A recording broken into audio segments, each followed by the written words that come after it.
Hello, everyone, and welcome to Novara Live. I am your host, Dalia Gebrial, and for the first time in Novara history, I am joined by Curtis Daly. How are you, Curtis? I'm very well, and of course, yes, this is our first time co-hosting, so I'm really excited for today, and I'm so glad I'm hosting it with you. Coming up tonight, Jeremy Corbyn and Zarah Sultana launched their new party. The Trump-Epstein plot seems to thicken, and the Nelk Boys managed to appear even thicker than they did earlier this week. And I had to learn who the Nelk Boys were, which I kind of resent, to be honest. Stay tuned for all of that. If you'd like to support our work, you can, of course, sign up at novaramedia.com/support. Gaza's hospitals have been decimated. Most no longer function following airstrikes, repeated siege, and occupation by Israeli forces. But in those that continue to operate, a new kind of ward has appeared. This is a new ward at the Nasser Hospital in Khan Yunis, where infants and small children undergo treatment for acute starvation. Now, the very young and the very old are usually among the first to succumb to the kind of famine conditions that Israel is imposing on the enclave. And small children, unable to express their intense hunger verbally, quickly stop eating altogether. They grow lethargic, their skin dries, and their hair becomes brittle. Next, there are seizures, coma, and finally, death. You couldn't hear it in the footage we played, but that ward filled with hungry and stressed mothers caring for their starving babies was almost completely silent. The loudest sound was the whirring of a fan. Since the beginning of July, 16 children have died from hunger, 81 have starved to death since the beginning of Israel's genocide 21 months ago. That is an alarming acceleration. But it isn't only children who are fading away. This graphic from The Guardian shows the rate at which starvation is increasing in Gaza. In the last 4 days, there have been 45 starvation deaths, and across the previous 652 days of Israel's genocide, there had been just 68 hunger-related deaths. In other parts of Gaza, starving Palestinians have almost no access to healthcare. At the Al-Shifa hospital in Gaza City, a makeshift ward has been put together to try to treat the symptoms of severe malnutrition suffered by Palestinians of all ages. Al-Shifa is only operating at 25% capacity after being left in ruins by the IDF last year. But still, relatives and medical staff attempt to provide care and comfort for the victims of a famine that is rapidly spreading across the enclave. Now, these images that we are showing you are of Palestinians at the very end stages of starvation. But 1 in 3 Palestinians are now chronically hungry, according to the United Nations, and going multiple days without eating. Among them are the medical staff treating the starving. At Nasser Hospital, one of them told the New York Times this. The team is exhausted from hunger. Yesterday, some staff members ate just 10 spoons of plain white rice. One of the most insidious effects of starvation is that when someone has been hungry for long enough, they're no longer able to absorb nutrients when they are able to finally get food. But getting food is getting harder and harder in Gaza. These scenes were filmed at a soup kitchen in Gaza City.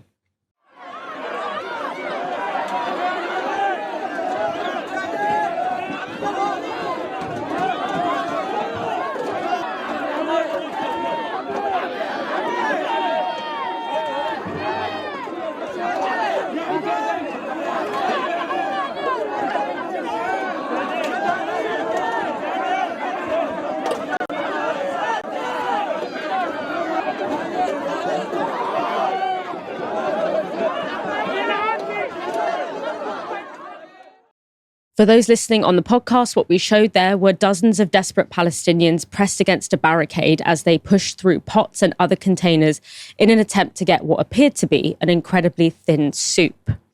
It was a picture of hell. The UN's Philippe Lazzarini posted his own description of Gaza, saying this: "People in Gaza are neither dead nor alive. They are walking corpses. A colleague in Gaza told me this morning." Meanwhile, according to UNRWA's latest findings, 1 in every 5 children is malnourished in Gaza City as cases increase every day. When child malnutrition surges, coping mechanisms fail, access to food and care disappears, and famine silently begins to unfold. Most children our teams are seeing are emaciated, weak, and at high risk of dying if they don't get the treatment they urgently need. Earlier today, I was joined by Alex de Waal. He is the Executive Director of the World Peace Foundation at the Fletcher School of Law and Diplomacy at Tufts University. He's also the author of several books on famine, including Mass Starvation, The History and Future of Famine. I began by asking him why we're seeing a sudden acceleration in the rate of death by starvation in Gaza now. One of the features of acute food insecurity and famine is that there is a sort of threshold that is reached, a place at which people who have been trying for weeks, months, or years to keep their families together, to feed themselves, to sustain themselves, to have a sense of dignity in how they are able to survive. There comes a breaking point. And when that breaking affects a very large part of a society, there's a sort of change in state. And a functioning society becomes a starving society. Starvation isn't just that individual phenomenon of people, a person lacking nutrition, lacking food, wasting away. It's also a social phenomenon of the collective humiliation, loss of dignity, loss of everything that makes life meaningful. People who have undergone the worst famines describe how it is dehumanizing. It's like becoming an animal. And when you begin to see not just a handful of people, but a significant proportion of a community reduced to scavenging, to stealing, to having that stampede for food, that's when you recognize that this is happening. It doesn't require a statistician or a specialist to diagnose this. We can see it. And that we're at that point, it seems, in Gaza. And when that happens, it's not that the level of malnutrition and numbers of children dying just continues to increase. It increases exponentially. And the society gets sucked into a sort of vortex whereby the basic resilience that keeps a community functioning, that keeps families together, has been torn apart. And what I really fear is that we are at that point in Gaza now. Everything that I see and hear indicates that, yes, perhaps we are there, and it's the most horrible thing to witness. Yeah, I mean, I want to ask about kind of the mechanics of what you describe. I mean, Israel had put Gaza under total siege for 2 months from March to May, and then you have a small amount of aid distributed by kind of this rogue US organization, the Gaza Humanitarian Foundation. But then we see, as you say, this severe deprivation, and we see what looks like an exponential increase in deaths now. I mean, how long has this been in the making? At what point did this tide start to turn for it to reach that threshold that you mentioned? Is it something that was kind of bound to happen, or is this something that is the result of decisions that were made in recent months? So ever since this latest war began in October of 2023, the situation in Gaza has been moving between the calamitous and the catastrophic. So, what we saw repeatedly over that first year was that when the metrics, the humanitarian metrics, reached a sort of flashing red level, whereby the UN's humanitarian data system is called the Integrated Food Security Phase Classification System. When they said famine might be about to happen, or when the United States' own famine early warning system also flashed red, the Biden administration would put pressure on Israel to allow more aid in. And then we had, in January to March, we had a ceasefire and we had more aid coming in.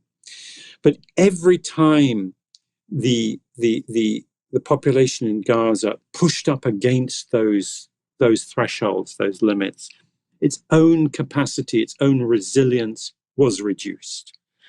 And then we had, as you said, from March to May, a complete siege, a complete blockade, and then a new round of forced displacement and destruction. Then there was a sort of a fork in the path. So there were two options for Israel and its backers. One was to let the United Nations back in for a full spectrum of humanitarian relief, which would have done three things. It would have hopefully provided just enough calories to feed everybody. It would have provided some specialist aid for those malnourished children who are at death's door. You can't just feed a malnourished child pasta. You can't even give them baby formula. You need to give them special therapeutic food. And otherwise, they can't digest it. They also you need to give clean water, provide sanitation, provide cooking fuel, the essentials of life. But you also need to do this in a way that supports the basic structures of society, the families, the communities. You need to bring aid to where people are and give it through trusted mechanisms. And one of the reasons for that is if you don't do that, it will fall into the hands of armed men. We all know that in a situation of war or siege, it's the men with guns who are the last ones to starve. So that you would need close monitoring, good, effective guarding of relief convoys. None of this is perfect, but the UN has the procedures, protocols to minimize that. So turn to the Gaza Humanitarian Foundation, so-called. What's its model? It has 4, instead of 400 sites, which is what the UN and the voluntary agencies had, it has just 4 sites, 3 of them far in the south. The rations that it provides are dry rations only, very limited. And the amount is simply not enough. It's probably maximum 1/2 of what is needed to prevent mass starvation. It doesn't provide that essential assistance that is needed for those malnourished children. It doesn't provide water, sanitation, fuel. But also the other thing that it doesn't do is it doesn't support the communities. In fact, it appears to be designed to do the opposite, to undermine them. So if you are living in Gaza and you want to get assistance, you want to get some of those rations that are available. Those ration stations are only available for a short period every day, and they only advertise the time when they will open, perhaps a few minutes beforehand. So you have to go and camp out in the rubble, in these militarized free fire zones, in order to be on hand for that Facebook announcement. Yes, such and such a ration station will open in 45 minutes and it will be open for 60 minutes. And you will rush there and you will rush down a road next to a military unit. And the soldiers there have only one way of communicating with you, which is firing their guns, using live ammunition. They don't have any means of crowd control.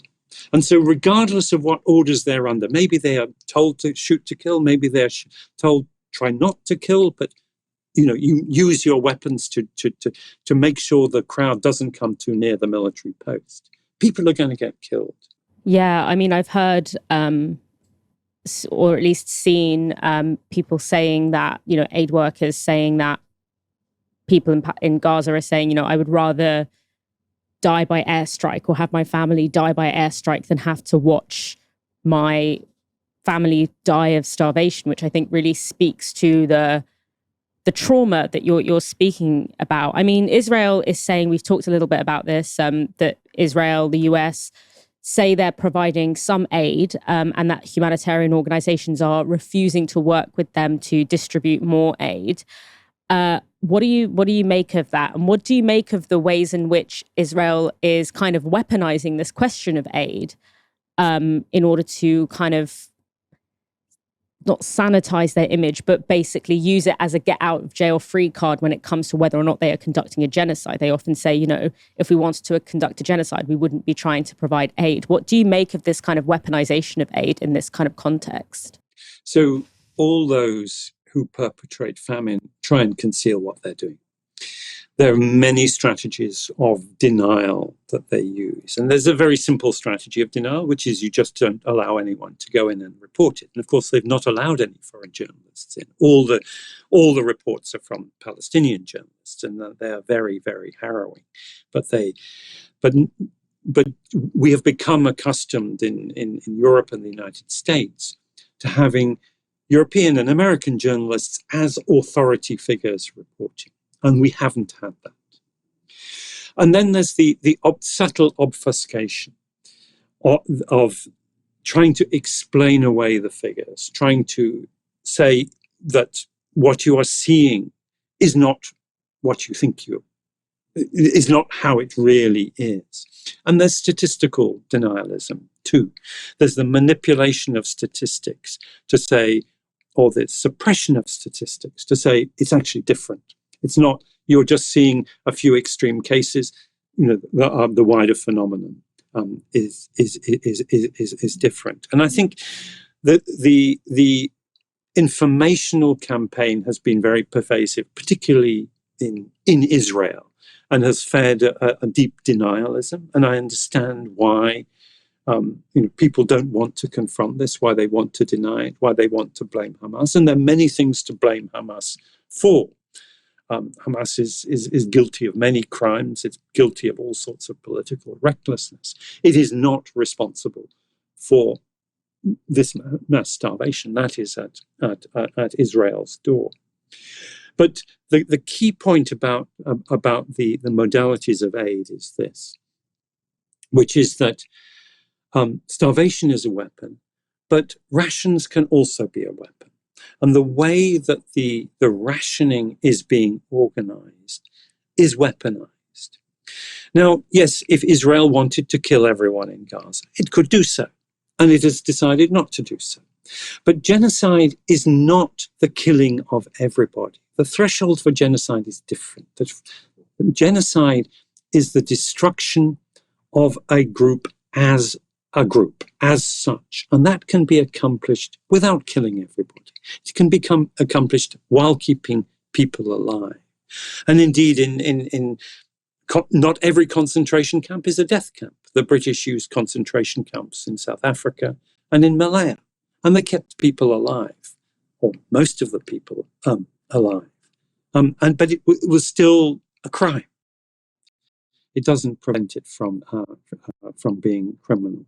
And just because it doesn't have does not have the same annihilatory intent or outcome as in the Holocaust, doesn't mean that it cannot be genocide. That was only part of a longer interview. If you want to watch the whole thing, and I really recommend it. I found it really useful and clarifying for thinking about aid washing, and not only how Israel strategically gives some aid in order to be able to say to the rest of the world, we're giving them aid, we're not doing genocide, but actually how the weaponization of aid is also a way of engineering social collapse by distributing measly amounts of aid in very particular ways. It was fascinating. We'll be putting it out on the channel tomorrow, so do take a look at that. Now, one of the shocking ways that the genocide in Gaza has unfolded has involved the media and media commentators. At various phases, almost by magic, newspapers and news programs have suddenly all at once declared that now Israel has gone too far. And mass starvation in Gaza seems to be another one of those moments where everyone is suddenly in agreement. So, headline here from the New York Times, it says Gazans are dying of starvation, describing how severe hunger has gripped the war-torn enclave. Notice, though, that it doesn't mention who has caused this starvation. That's really important, and I'm going to come on to that in a minute. Just 2 days ago, however, that same New York Times were happy publishing this opinion piece by Bret Stephens, asserting that Israel is not committing genocide in Gaza. Closer to home, BBC News had the absolute cheek to publish this. So this is a joint statement on Gaza from AFP, AP, BBC News and Reuters, and it says, "We are desperately concerned for our journalists in Gaza who are increasingly unable to feed themselves and their families. For many months, these independent journalists have been the world's eyes and ears on the ground. They are now facing the same dire circumstances as those they are covering. Journalists endure many deprivations and hardships in war zones. We are deeply alarmed that the threat of starvation is now one of them. We once again urge the Israeli authorities to allow journalists in and out of Gaza. It is essential that adequate food supplies reach the people." Just a reminder that the BBC, that is the same BBC that is systematically refusing to publish its own journalism on what is happening in Gaza. They have shelved one documentary about doctors in Gaza, and they pulled down a different documentary.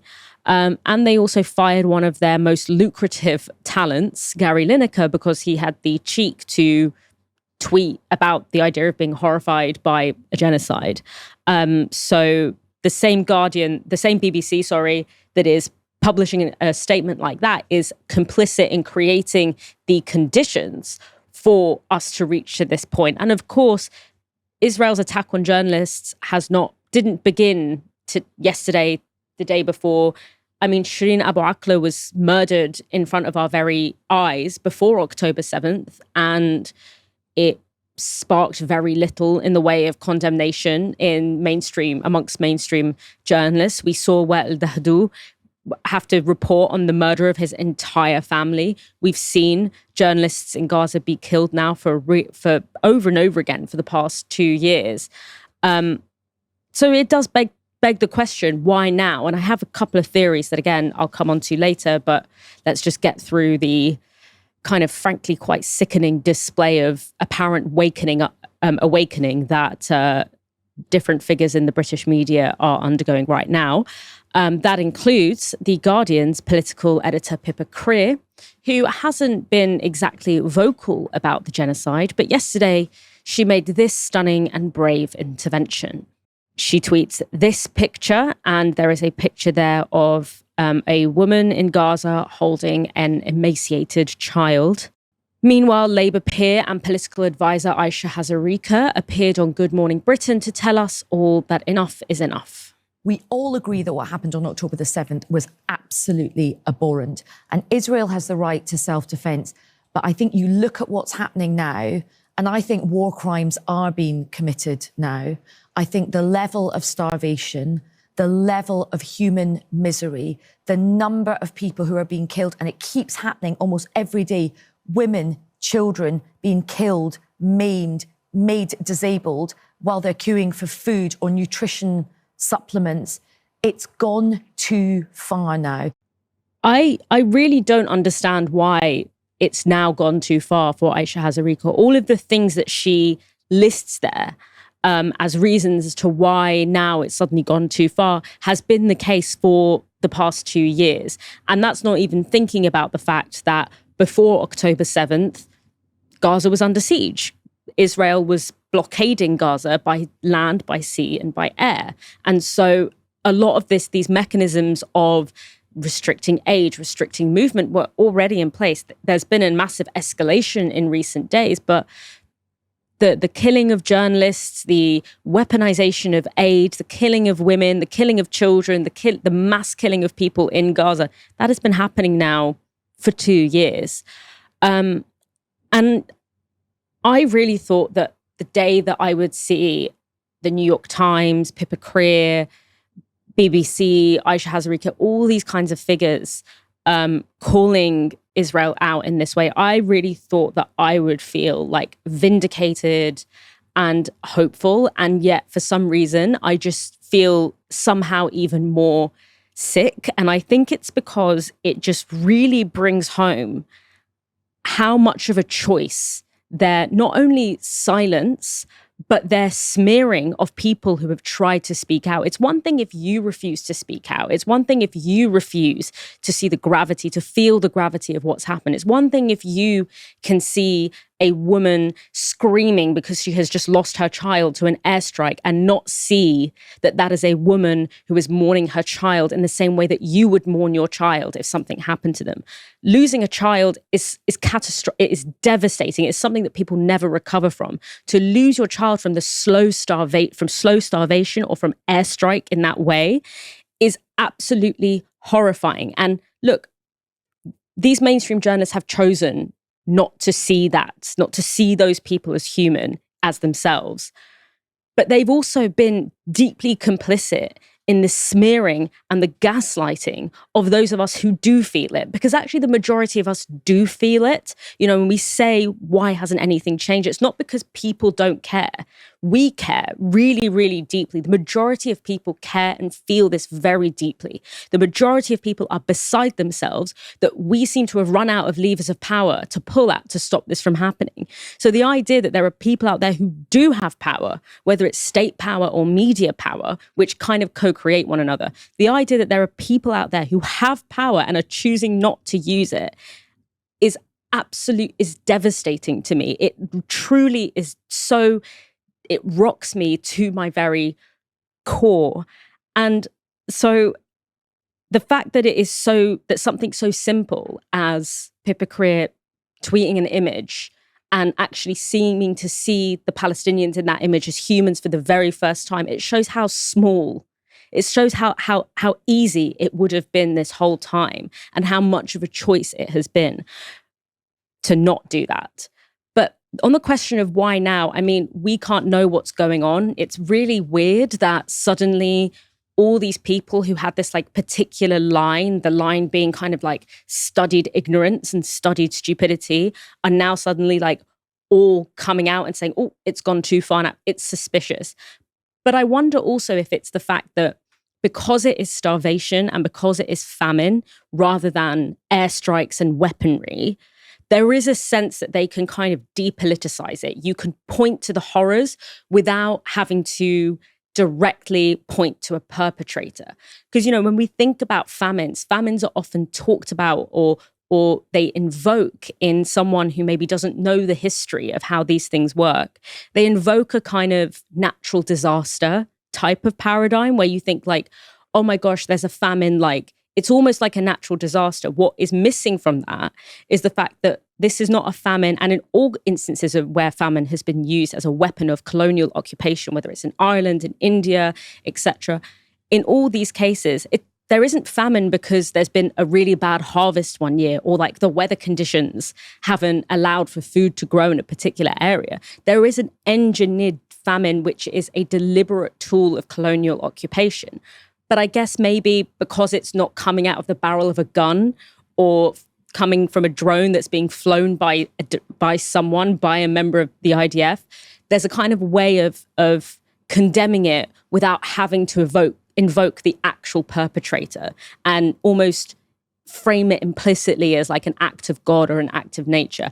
I wonder if that's why. I mean, I have no idea. I stopped trying to figure out what moves these people, because the things that move me clearly don't move the people who work in mainstream journalism. Now, we at Novara Media have been saying loudly and clearly for at least 18 months that what Israel has been doing in Gaza is a genocide. We have reported on multiple sieges, on growing hunger, and on famine conditions since last year. After October 7th, we said exactly what Israel would do to the Palestinians. And the thing is, we didn't have special knowledge. We're not watching different videos or reading different history books to everyone else. Every single journalist in every newsroom knew exactly what was going to happen and had access to all the same information that we have. Every single politician and political advisor knew it as well. And for these journalists and these politicians to suddenly in unison act surprised about where we are now and to dare to tell us that now it's gone too far when they had all this time to make a stand is beyond vile. But as Owen Jones has said, a reckoning with the UK media and political classes is coming over Gaza, and it cannot come soon enough. Curtis, I don't know how you imagined the day that you would see the BBC releasing a statement condemning Israel in this way, but did you expect to feel hopeful? Did you expect to feel vindicated? And how do you feel now that that day has kind of come? I think I feel exactly the way you feel. I echo what you're saying. I don't feel vindicated, and none of us should really feel vindicated. I mean, at the end of the day, this hasn't been some sort of massive statement from media outlets suddenly saying this is a genocide. Remember, a lot of these people are not calling it for what it is. Looking at those images of those people starving, children starving, malnourished, and I feel deeply emotional, but my anger supersedes that. I feel more angry. I feel angry, obviously, at the politicians, our politicians, Israeli ministers, but I feel angry at those like Aisha and the BBC, because specifically the BBC, they've given cover to Israel for so long. So no, I don't feel vindicated. And also, I mean, why have they suddenly changed? I mean, I think for me, it's a theory. We can't be in these people's minds. But I feel like that maybe they're realizing that, when we look back on this, they'll be seen as shameless. And we're probably in the revisionism segment of this genocide, which is what many of us said before. Everyone's going to look back and everyone's going to say, we were always against this from the beginning. Obviously, that's not the case. And now we have the receipts for it, by the way. But I think some people are probably realizing that and they don't want to look bad. But what doesn't make sense, and what you said in your piece, is that all these things that are happening today has happened for decades, right? Obviously, it didn't start on the 7th of October, but murdering, killing babies and starvation has happened for decades. And what also really angers me when you hear pundits in the media class say, oh, well, they've gone too far. What do you mean they've gone too far? I mean, at what point? And I suspect these people think that, oh, as long as we can go back to the 7th of October before this war began, that's fine. No, it's not fine, right? The crimes of Israel began way before the 7th of October. Palestine has been occupied for 80 years. What about the Nakba? What about everything since then? So it's still a weak condemnation. Saying they've gone too far to me is absolutely repulsive. To speak about what you were saying in terms of aid, by the way, and you're absolutely right that Israel is weaponizing aid because they can sort of claim some sort of plausible deniability, even though most people do not trust Israel because they lie all the time, that it's not adequate and people are struggling. Even journalists from the BBC and other outlets are facing starvation. It was, we found out there was reports not too long ago that drugs was allegedly put in flour in US distribution centers into Gaza. So the point isn't just about killing. The point is the punishment that comes with it. And that is what is so utterly sickening. It's why I cannot forgive the people in the media who are suddenly coming to the realization. I mean, we could see it. Random people on Twitter could call it a genocide, but well-connected, well-paid journalists couldn't see it. I'm not buying it. James O'Brien is in the media again. He's being accused of anti-Semitism. And I call him Captain Hindsight because, he's suddenly calling out Israel on his show. But for so long, he didn't say anything. So these people have zero integrity. And Owen Jones is completely right. There's going to be a reckoning, and we must do our best to make sure that these people are held accountable. They cannot be revisionists and say, we were always against this. So you can see it in myself. I feel very emotional about this, but the anger is what I feel so much, specifically towards these people who are pretending that they care. They do not care. If they really cared, they call out our own government in supplying arms and supporting the genocide. But they haven't. They've stood on the sidelines for too long, and now they decided they've grown a conscience? No. If it's the last thing I do, I'm going to make sure that I will do anything I can to stop that revisionism from ever being successful. And I will make sure that all of these people are not remembered for these 11th hour U-turns, although whether or not it's a full U-turn, I don't know. Who knows what a lot of these people are going to come out and say next week. But I will make I will do everything in my power to make sure that these people are remembered for the fact that at a time when every single institution in civil society should have been coming together to stop our craven politicians from continuing to fund and arm a genocidal state, as we were watching people lose their lives on our phones, on our laptops, and on television, that these people aided and abetted that by trying to distract us, to deflect us, to draw us into these meaningless, obscene whatabouteries, to punish people who tried to speak out.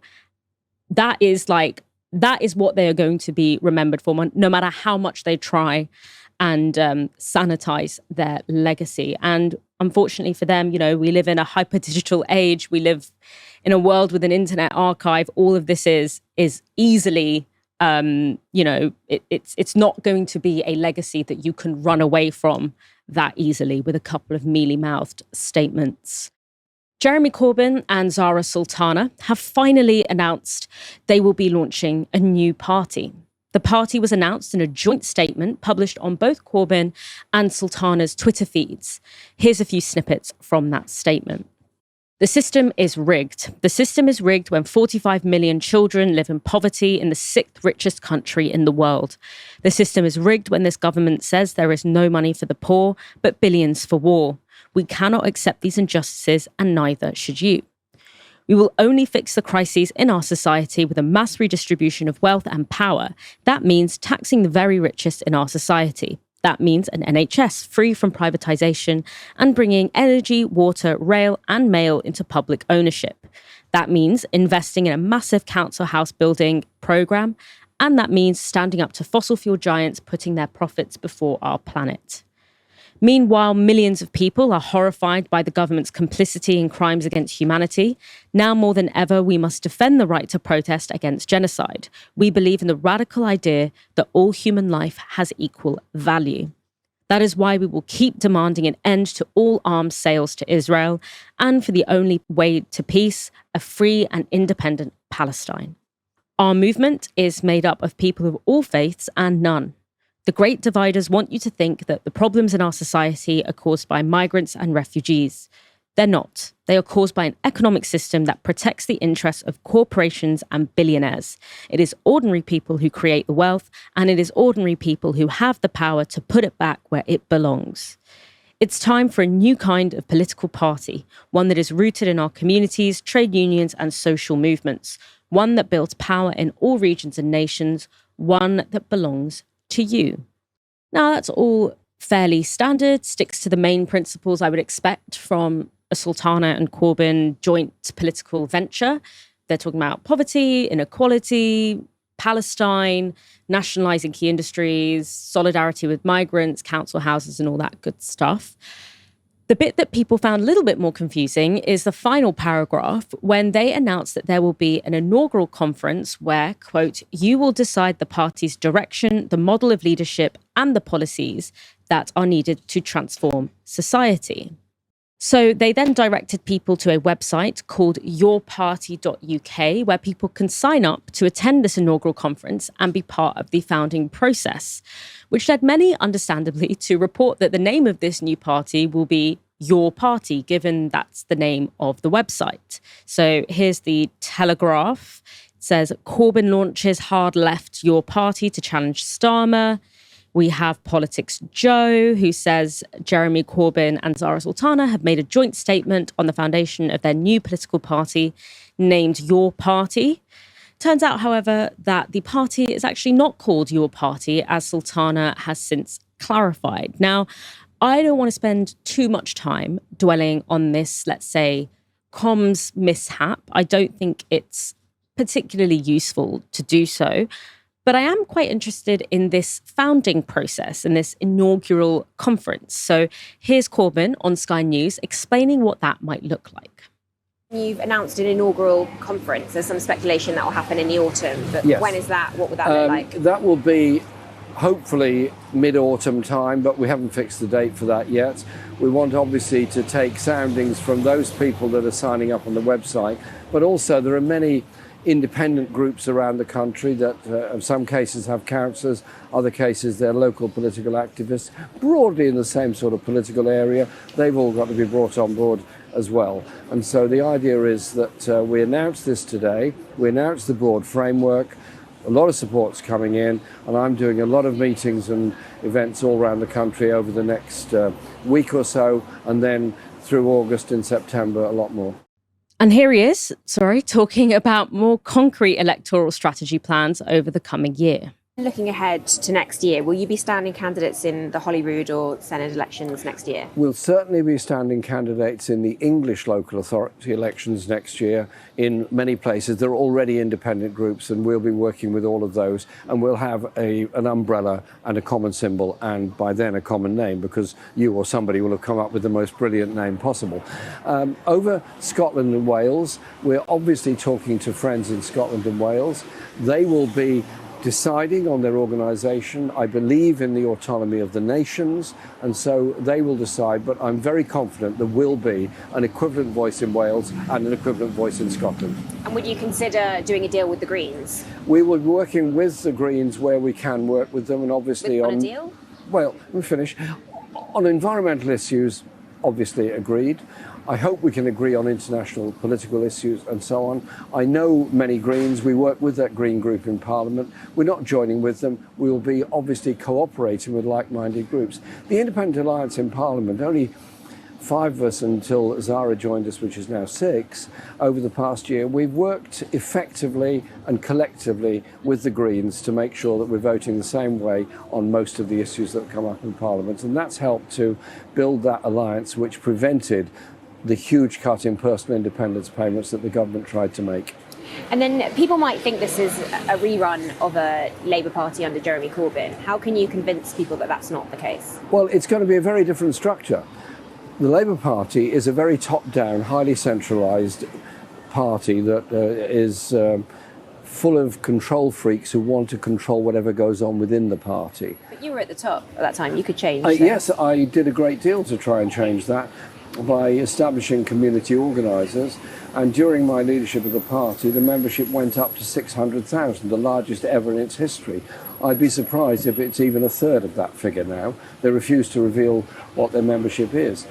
We're not going to be a party that's controlling everybody in every aspect of what they do. What we want is the excitement of communities, what they're doing to develop and improve their own lives, their own communities. This is going to be community-led, community-based, grassroots-led. This is going to be very different, and you know what? It's going to be fun. So, open to working with the Greens and plans to stand in English local authority elections, and a heavy emphasis on the idea of a democratic, I'm guessing potentially membership-led party. Now, I found that quite interesting because there are very few examples of electoral parties being set up in this way, where people sign up via email to be part of a conference that decides the party's direction, leadership model, policies, and apparently even name. The only kind of similar example I can think of is the Spanish party Podemos, which began with these assemblies that kind of were built around local communities where people debated and voted in person and online. I mean, it's super ambitious if they can pull it off, super exciting. But yeah, I'll be kind of interested, less so, I mean, there's been a lot of chatter online about, oh my God, they don't have a name, why isn't the name? And I'm like, okay, whatever, we can get over that.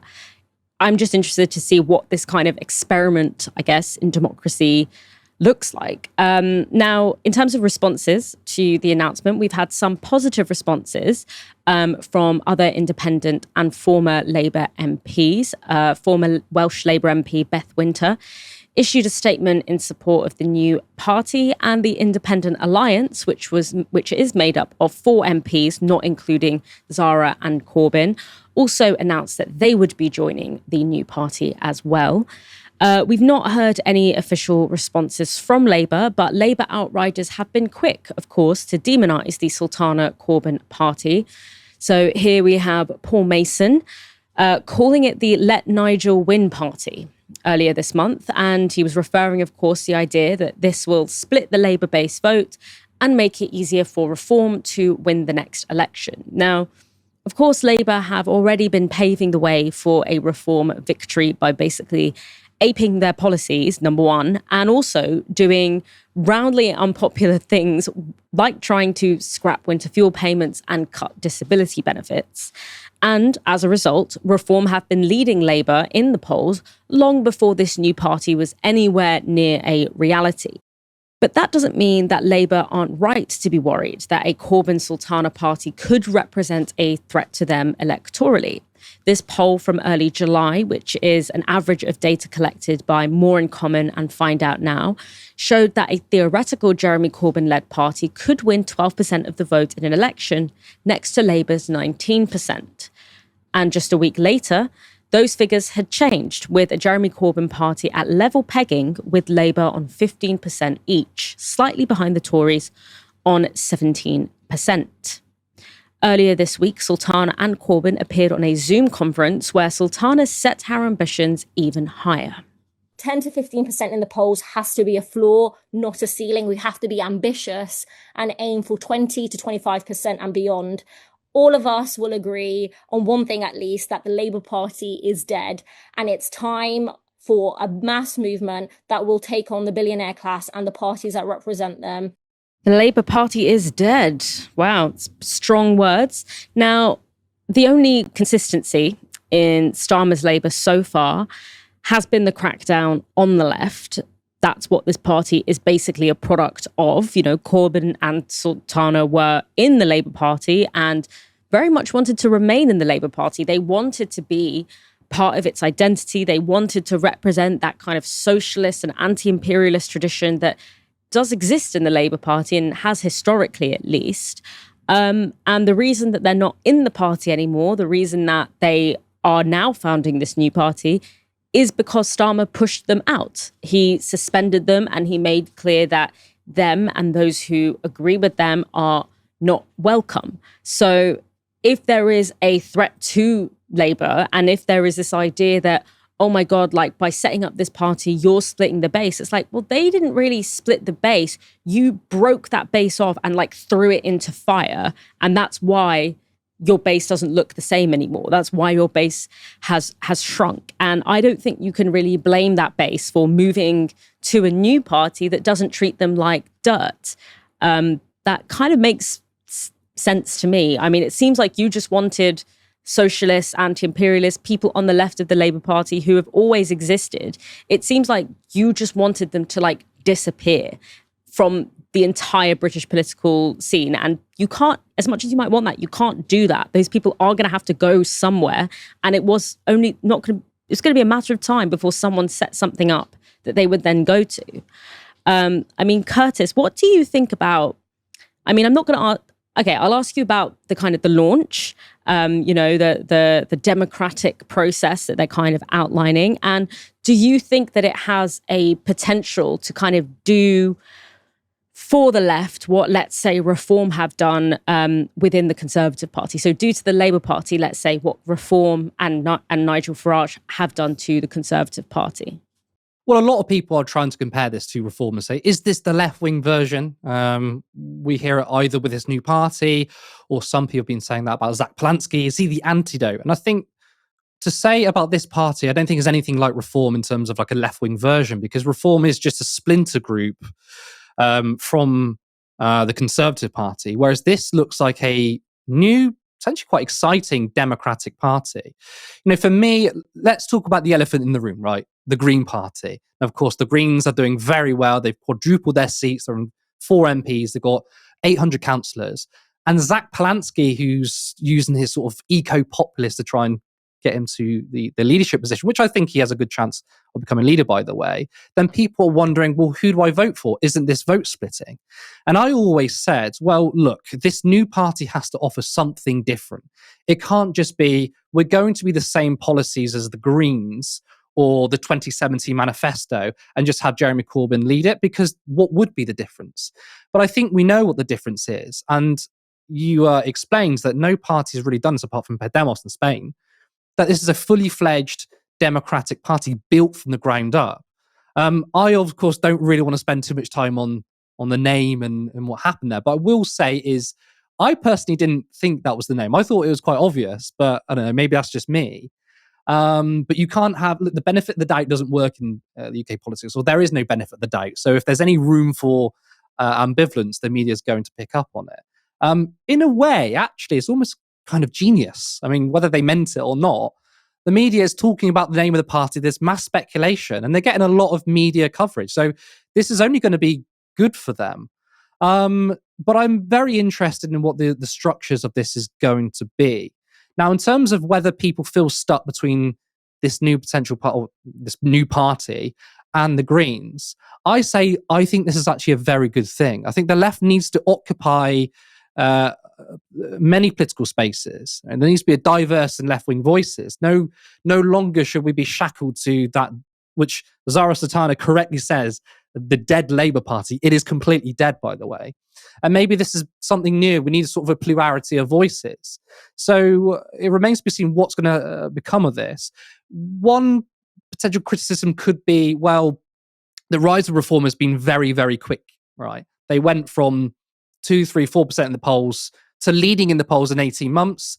Is this mass democratic party going to be too slow and bureaucratic to match the energy of Reform? Remember, we live in an attention economy. It's all about personalities and narratives. But we do have the Green Party, especially Zach Polanski, that has been fighting a very good narrative war. So it's probably, I would say, a positive that we have a mass democratic party. And plus, obviously, Jeremy Corbyn said in that clip, many people in the Labour Party are control freaks. He's absolutely right. And that was one of the things that held back the Corbyn project.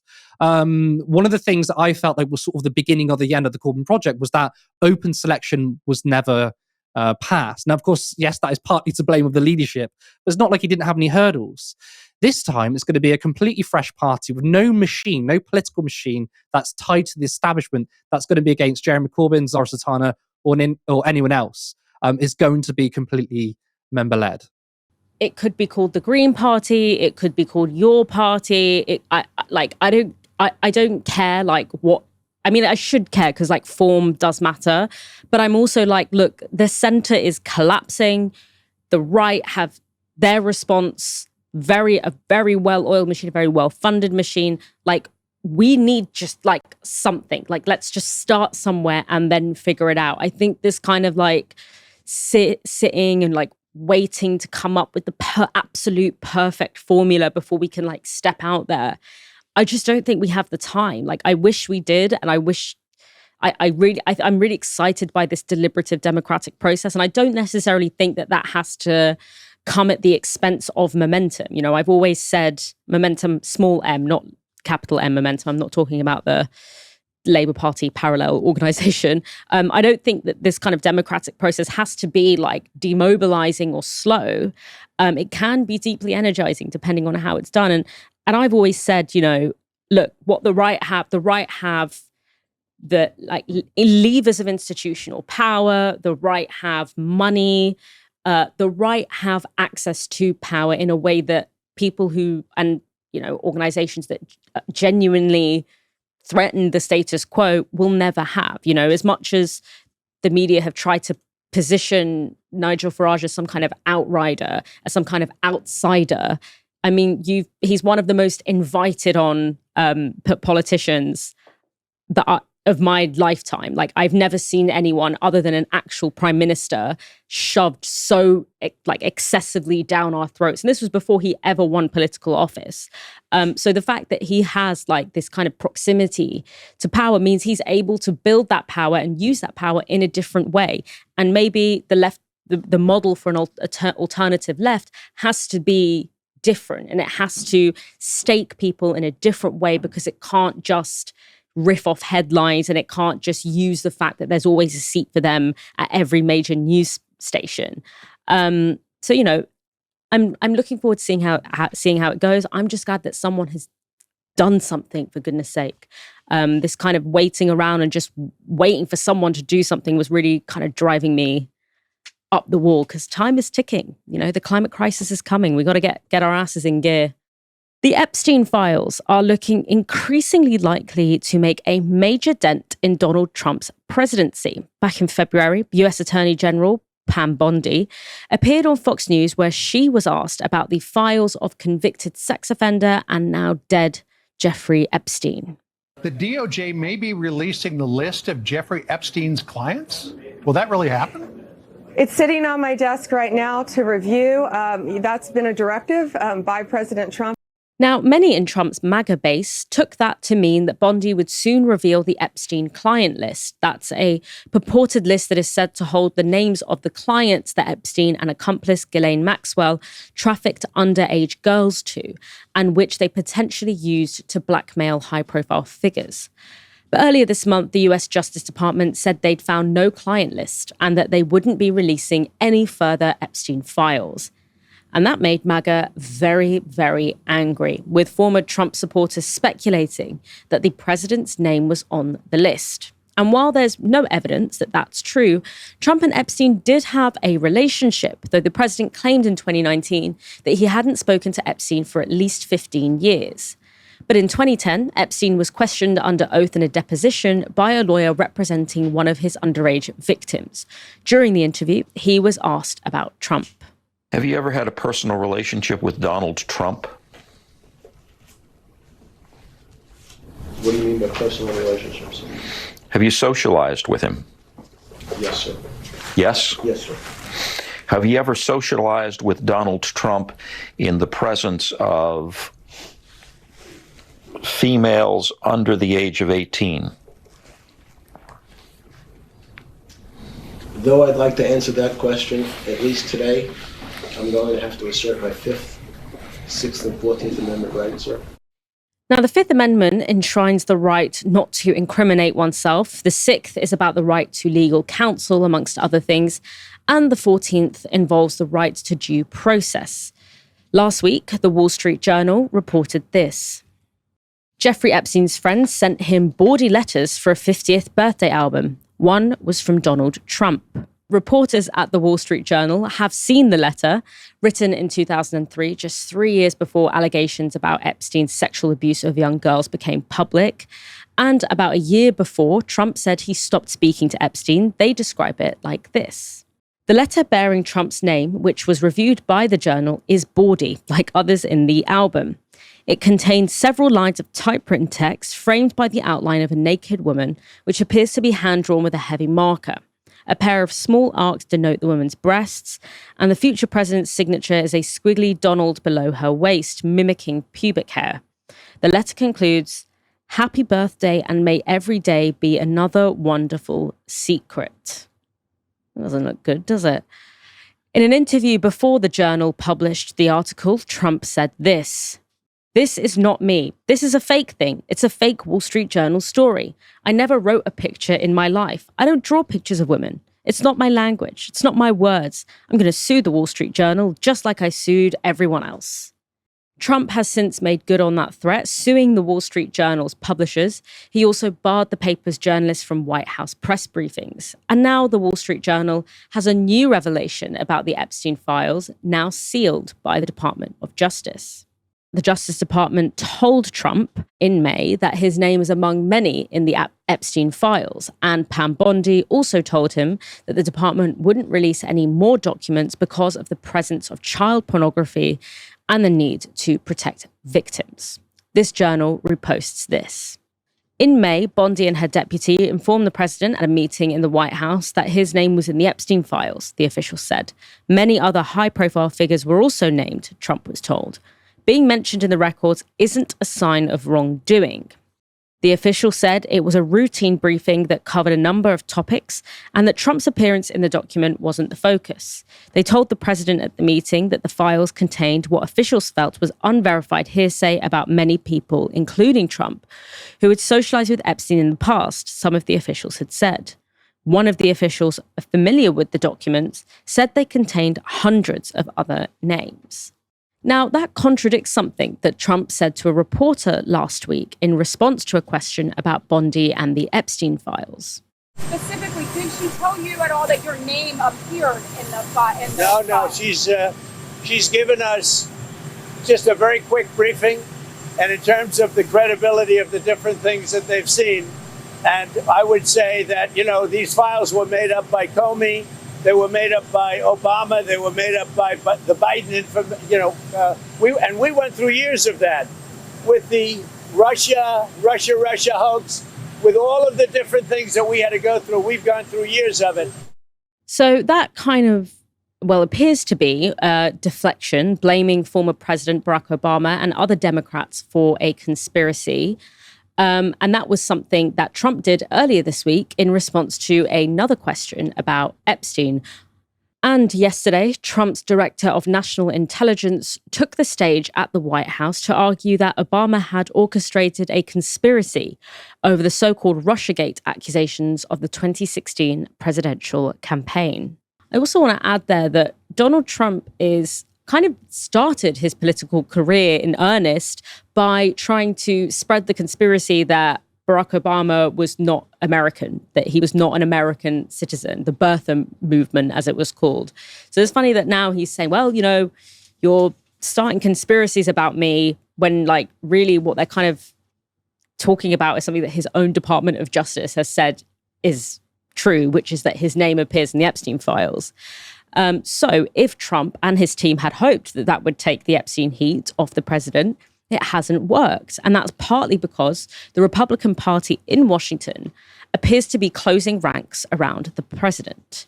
On Wednesday, the Republican Speaker of the House, Mike Johnson, shut the House of Representatives down a day early in what looked like an attempt to crush a Democrat-led vote on releasing the Epstein files.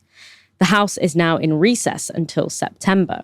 On the same day, Assistant Attorney General Todd Blanche announced that Pam Bondi had instructed him to reach out to jailed Epstein accomplice Ghislaine Maxwell to ask her what she knows.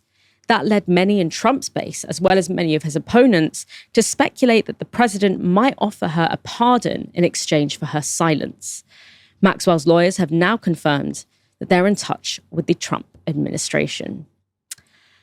Curtis, I want to know why you think this is the issue that seems to be the most likely to fracture the MAGA base. Why is the MAGA base so obsessed, or why are they so affronted by this and not all of the many other things that Donald Trump has done, and all the other many ways in which Donald Trump has betrayed a lot of his base when it comes to, his economic policies, for example?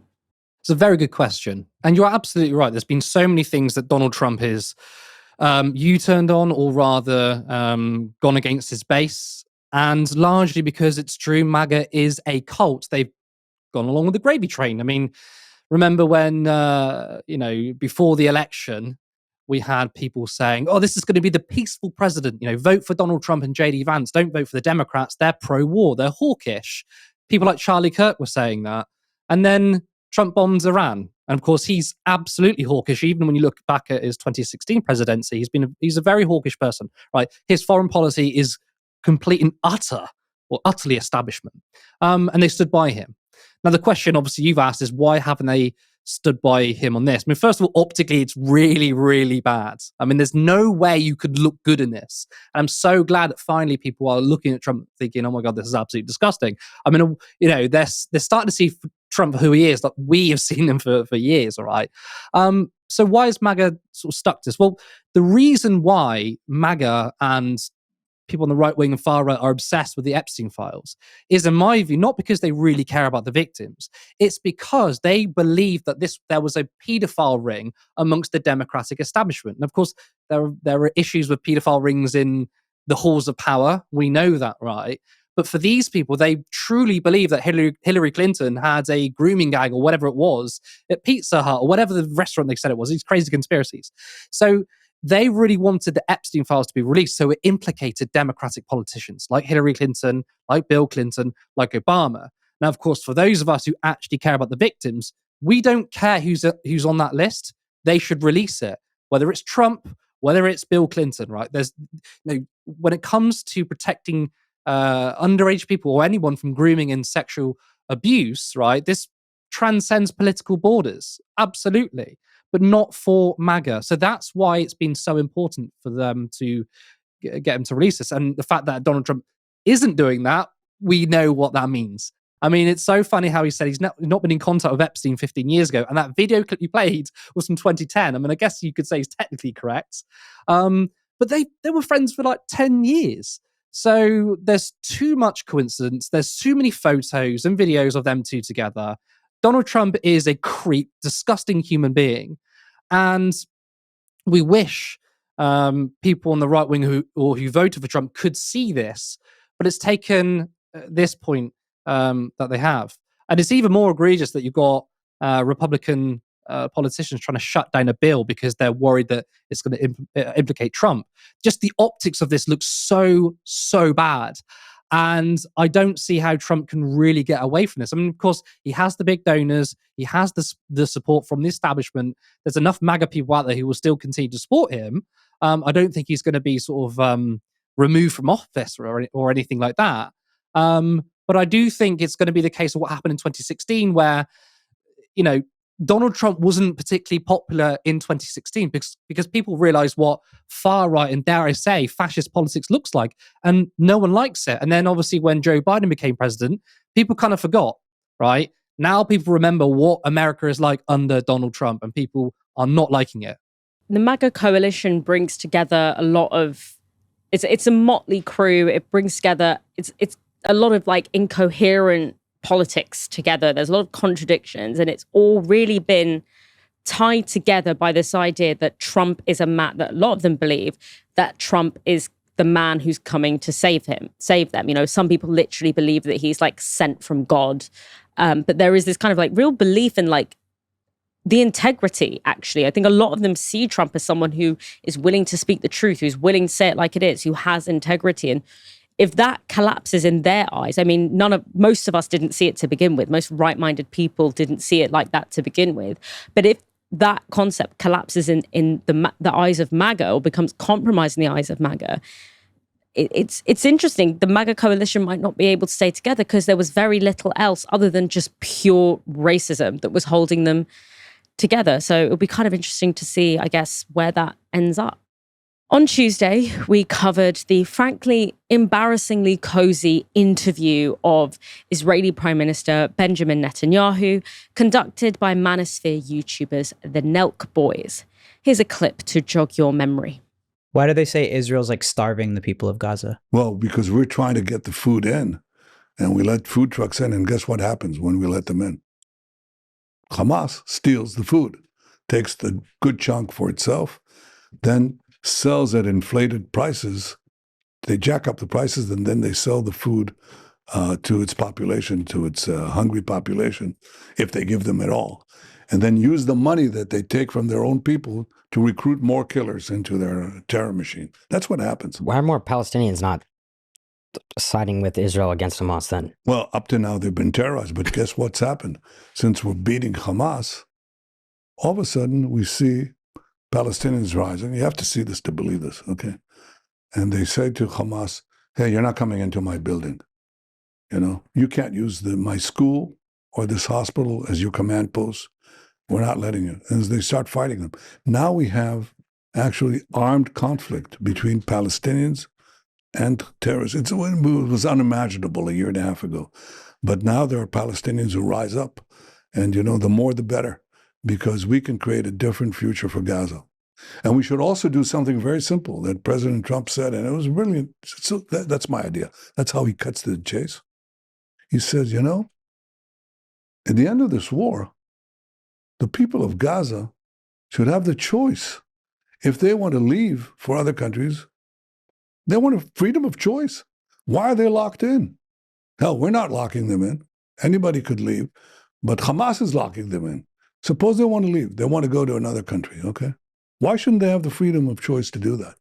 Now, obviously, our earlier interview with famine expert Alex de Waal shows you how this claim that Israel is trying to get aid to Gaza, but it's just not getting to the people, is completely false. And also, when this war is over, Gazans should have freedom of movement to leave if they want, is an insane thing to say. Firstly, Palestinians in Gaza have made it abundantly clear that they don't want to leave. That's the whole point. And Netanyahu is trying to couch his desire to empty Palestine of Palestinians as freedom to move, or freedom to, freedom of choice. But also, he's arguing that Hamas has been restricting the movement of Palestinians in Gaza. Long before October 7th, Gaza has been under blockade by Israel. It was frequently referred to as an open-air prison, and that's because Israel was besieging Gaza by land, sea, and air. They control everyone and everything that can enter and exit that strip, down to the number of calories of food, and that's before October 7th. Now, the questioning ranged from the stupid to the downright ridiculous, whether it's him saying, so why don't the Palestinians like join the side of the Israelis? Like, what do you talk like? Why don't they join the side of the people that are committing a genocide against them? But then you have them asking Netanyahu, who, by the way, is wanted by the International Criminal Court for war crimes, whether he prefers Burger King or McDonald's. Now, after significant backlash from their own viewers, including losing 100,000 subscribers overnight, they went on Hassan Piker's show to defend their interview.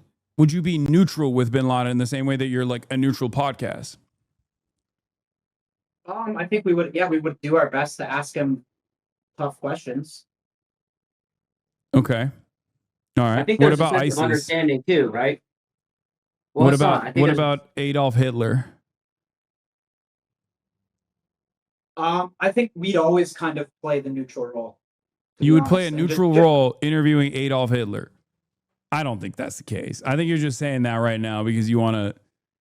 We're just not the best at grilling guests and pushing back on them, to be honest. Like I said, we're not But I claiming think- to be good I journalists. think if Like you- we can ask a question, but when it comes to like a follow-up question, I'll be honest, we're not the most like I've never claimed to be super educated on this. Hassan, you haven't even watched the podcast. I haven't. I haven't had time. They're like, don't get us wrong, we're complete morons. Like, that's the thing that you guys don't seem to get. So they frame it as, look, we're not so good, we're not so educated on it. We're not so good at asking follow-up questions. Well, it turns out that their questions weren't even their questions. Take a look at this. So we walked in and there was just like 20 people in suits there. Yeah. The setup was already there, both flags, we couldn't touch anything or move anything. And they don't give you any restrictions like don't ask this. I'll be honest, they gave us a paper with questions to ask. But they also said they gave us a script to ask, but we didn't really follow it. Yeah. We tried our very best to ask some questions, but I think personally I like the questions you asked to him. It was tough, but with a guy like that, I just wasn't really educated on this subject, I just love that they're so stupid that they were like, you've been recruited as part of like a propaganda mission because, they're saying there that they were literally given a list of questions to ask by Netanyahu's team. So not only was it a softball interview, it wasn't even their softballs. Like they were giving softballs that had been like designed for them by by Netanyahu. So like they've been roped into this like propaganda exercise. Maybe they weren't aware of it. I don't know. But I love how like they're so moronic that they're like, they don't even understand that like the number one rule of when you're trying to do propaganda is you don't sit there and say like, so we were given a list of things to ask and this is what we were told to say and to like not realize that you're kind of like giving the whole game away. But Netanyahu did say at some point in that interview, the reason I'm doing this is because I want to connect with the younger generation. I would argue that the reason he was doing that interview is because those hosts don't have a working brain between them. And they're probably the only people that he could get some of those talking points past. Curtis, are you as annoyed as I am that despite loving this job, it means that you have to find out about people like, I've already forgotten their names. What are they? The Nerks? Is it Nelk Brothers? Nelk Bros? Boys. I I'm don't know. so sorry. Nelk Boys. The auntie kicked in. I was like, the Nerks, the Neeks? I don't know. Yeah, this is the worst part of the job, right?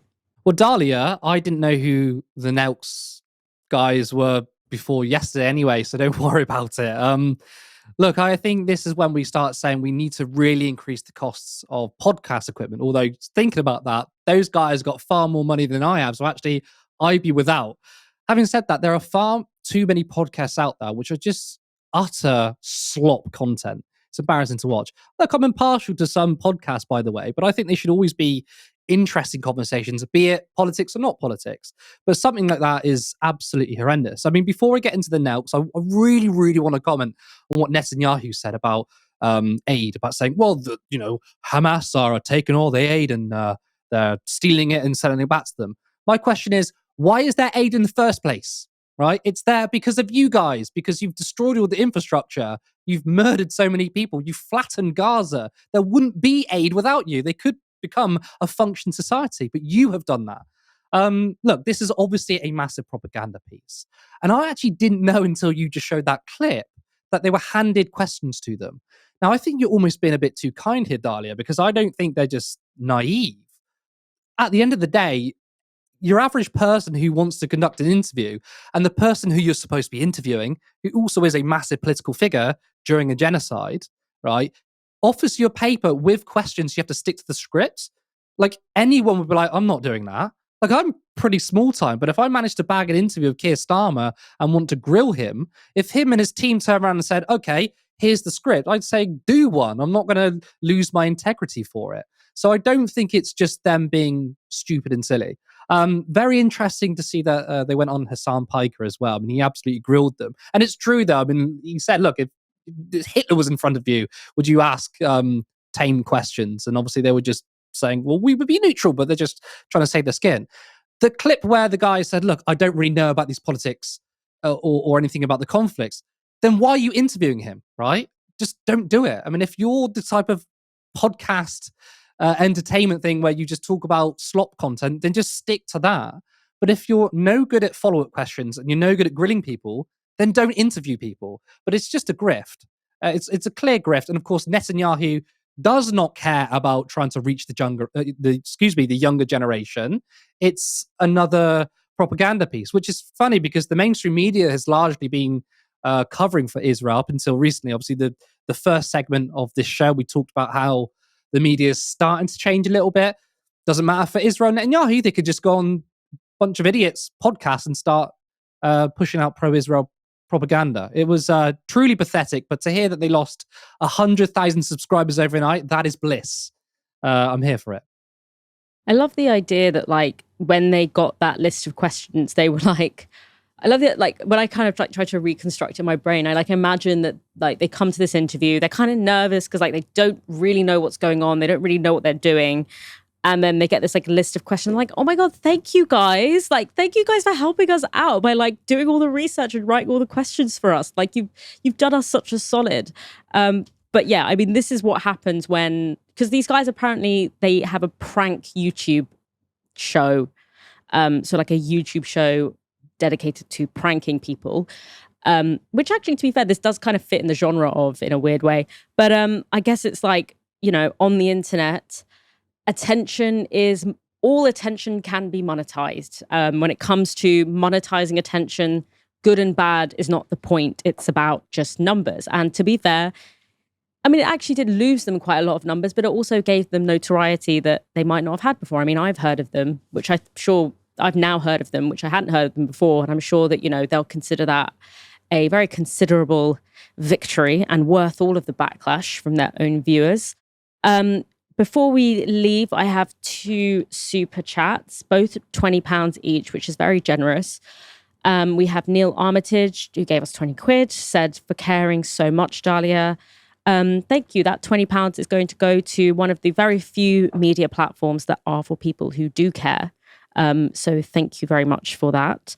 And Phil Richards has also very kindly given us £20. So yeah, thank you guys very much for that. And thank you, Curtis, for joining me on our first Novara collab. Thank you so much. And I tell you what, if you're usually having extra long shows, then sign me up again, because I like it. I like your little rants. They were really good. So yeah, I'd be here all night if it were up to me. But yeah, so thank you so much for having me on to co-host tonight. Thanks, Curtis. And thanks, everyone, for hanging in there until the last minute. Come back tomorrow for another live stream from 6 p.m. For now, you've been watching Novara Media. Good night.